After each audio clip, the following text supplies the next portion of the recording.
Okay, so yesterday I made a video about another video that was made by Kim of Like Tesla, which really was, I would say, one of the biggest news of the week. If you ask me, she's one of the biggest super fans of Tesla. She has a really big channel, and her video was about how disappointed she was with Tesla service, and she really believes that this can ruin the brand. Now, when I talked about it a year ago, I just got pounded by Tesla fans, especially when I posted in my Facebook group.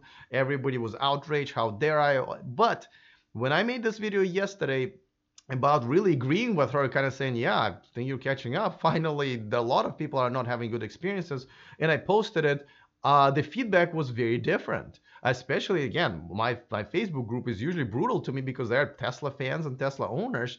And this time, I gotta say, to my huge surprise, 90% of feedback was like, yeah, I'm having problems with service as well. Yes, I'm considering getting rid of my Tesla because I can't stand it anymore, or I've decided maybe not to buy one. And it is a problem. And Kim might just be right that this can really bring this brand down to it's definitely concerning. Now, I thought about, instead of just bitching and complaining about it, why don't I offer some solutions based on the comments that I saw you guys in my community on YouTube and in my community on Facebook, which is a Tesla community, made, and who knows, maybe they'll fix some of them, because even if you just do one or two, it will drastically improve it. I have 5 of them, but my last one, the bonus one, is really the coolest one of them all, because I think Elon should do something that will be really cool for him to do, but also will fix this problem probably in a shorter period of time. All right, all of this is coming up next. Taking over the world, electrifying the world, E4 Electric! Welcome to E4 Electric, your #1 source of unbiased electric car news. If this is your first time here, welcome. Don't forget to click on that subscribe button. It's very important for a very good reason. That way you won't miss anything moving forward as far as electric car news and reviews and a lot of other cool stuff that happens on this channel. Let's talk about what can Tesla do to fight its own biggest problem, which is its horrible service. Now, I understand not that everybody has a horrible service. A lot of you guys did say that, hey, we never had a big problem, and Kim hasn't had a problem until now, and it really was her relative who did. But the number of people who are having issues is much higher than I've ever seen for any other brand, even BMW and Jaguar, by the way. All right, so let's start with #1, and I just really think that this is one of the most important ones for any service. Better communication. You see how the guy is talking to customer? Okay, that doesn't happen as often as you would like. For example, just my personal experience, just the other day, I had a problem. I gave him a call, 1 hour and 10 minutes on hold. Unacceptable. As a matter of fact, I really was going to hang up, and that same second the guy picked up. Otherwise, I would have had to call back again. Unacceptable. Even Kim said that even when I think her relative was on the phone with Tesla, took 30 minutes. That's just not okay. It is absolutely not okay. And I'm talking about communication in many other ways. Me emailing ownership at Tesla, they used to reply within the day. I haven't heard back from them in about now 2 or 3 weeks. Referral program, I've been having an issue that I brought up to them. Haven't heard back. I think it's been now over a month, right? And I think I will never hear back from them generally.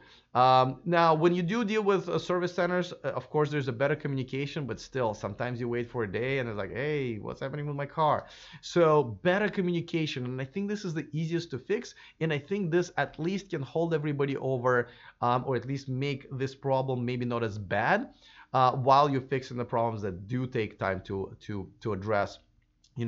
Just making sure you're getting back to people, hiring maybe more people in your service centers that just do nothing, but maybe try to address issues on the phone, or at least kind of give you an update on what's going on. I think people are frustrated, not so much because of the longer wait times, and we'll talk about it in a second, but I think because you guys are not talking to us. We don't know what's going on. That's where the frustration is coming from. So definitely better communication, and it kind of has to start from the top as well. Elon, maybe instead of some funny, whatever, or jabs at other people, or just funny memes, maybe you can own up to the issue and tell us how you're addressing it. Acknowledge acknowledging it is, I think, is a big part of it. So better communication. Now, number two is, again, this is just a band-aid, but more loaner cars, because a lot of people are saying like, listen, either I got a gas loaner and now I'm driving a gas car and I have to put gas in it.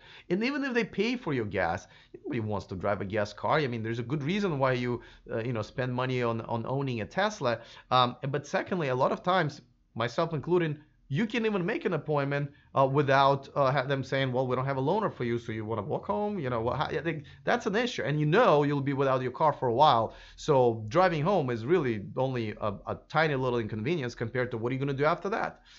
So that's a really big deal. So I hope they improve that. Now, before I move on to number three, I just want to remind you that this video and this channel is sponsored by Starman Gives, the home of the adventures of Starman, and an amazing comic book that I have here. And if you don't, please go ahead and order starmangives.com. There's a link in the description of this video, but also a discount code. There are tons of other cool stuff that they sell. If you're a fan of Elon Musk or SpaceX, you might find a few things there that are pretty cool, and a discount applies to all of them. All right, let's go to number three. And number three is third-party body shops. I know if you ever had your Tesla, hit, or you were in an accident and something had to be fixed, sometimes you wait, not for days. We're talking about weeks and sometimes even months, because the body shops are so jammed, and there are only few that are certified, or the ones that Tesla has on their own. Now, Elon Musk did say that they're going to be having more and more of them, but I just don't see the problem being solved. The solution for this problem is then to go ahead and start letting third-party body shops not only get certified so they can fix them, but even want to be certified. If you talk to a body shop, like a legitimate body shop owner, say, hey, why don't you look into, maybe working on Teslas? And he'll like, whoa, no, hey, no, we do not want that business.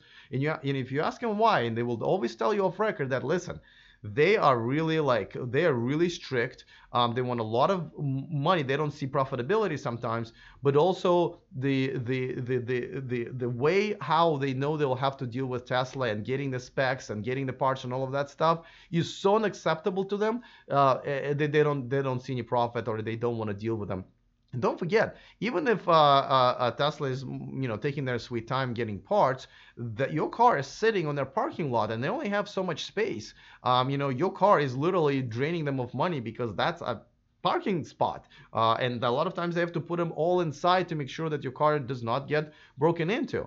And that kind of brings me to the next essentially a big deal that hasn't been happening is make more parts. The problem with body shops is not that the body shops are not working fast enough, and there are obviously shortage of those, but what there is a real shortage of is the parts that Tesla is just not making, because they're making the cars, right? That's something that just has to change. Tesla needs to stop chasing sales all the time and kind of cater to the customers that they already have.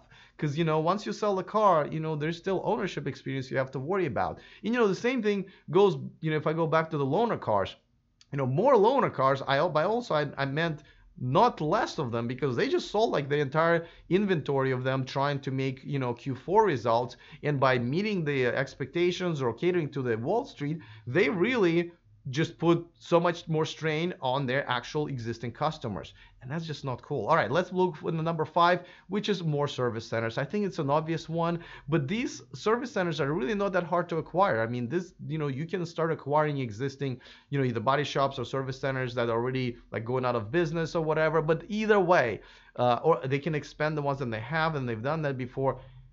You got to do it, man. You just have to have more service centers, because that is the biggest bottleneck. I know it's easier said than done, but instead of maybe building your in-house chip or building a skating rink, maybe take that money and resources and throw it for the service centers. Just got to do it. But I promise you guys, this is the biggest thing that I think needs to happen, and this is something that Elon can make into a fun activity if he wants. Maybe make a TV show out of it, because there's already one. It's called Undercover Boss. As a matter of fact, they're doing a celebrity editions now. If you've never seen it, I think it's on CBS.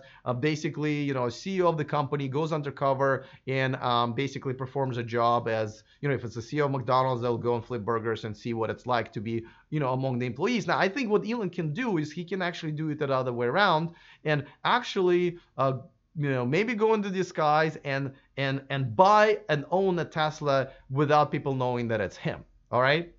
Maybe put a disguise. As a matter of fact, I'm going to help him with a disguise. All right. Boom. Right there. See? Can't barely tell. I can't really tell at all if you ask me. And yes, I did put the pink sunglasses on him just to match my pink bracelet. I thought that would be romantic that way. And Schmil and Schmosk, no one's going to be able to tell it. That's the guy. So taken care of, you're welcome. But in all seriousness, if he goes undercover and creates an actual experience for himself as a customer, from picking to buying to delivery to actually doing service, maybe get hit by a car just on purpose, maybe hopefully in the parking lot, so you know what it's like to be dealing with the body shops. I think if he does that and sees how bad of an experience it is a lot of times, I think he will make it a priority. Maybe he doesn't realize how bad it is. And I think that video that Kim did, back to that video, is hopefully a wake-up call for him. Let me know, what are the other things you think that Tesla can do to help us as a community, to help the Tesla drivers to have a better ownership experience and maybe not drive people like me away from the brand, which is pretty much what's happening right now. By the way, real quick, want to give a quick shout out to a member of my community, a newer member of my community, Stefan Lee. Thank you so much for becoming my new Patreon. I am a full-time independent YouTuber, so this matters a lot. And one of the bigger benefits, of course, in being a Patreon, you can watch all of my videos live, so you're the first ones to see them, and there are a bunch of other pictures that I post, especially when I travel, as a benefit. So thank you so much for supporting me. Thank you to all of my Patreons for supporting my show. I'm looking forward to the comment section comments that you guys can come up with some suggestions for Elon and Tesla to improve this problem. All right, thanks so much for watching. Other than that, see you next time, and remember to stay charged.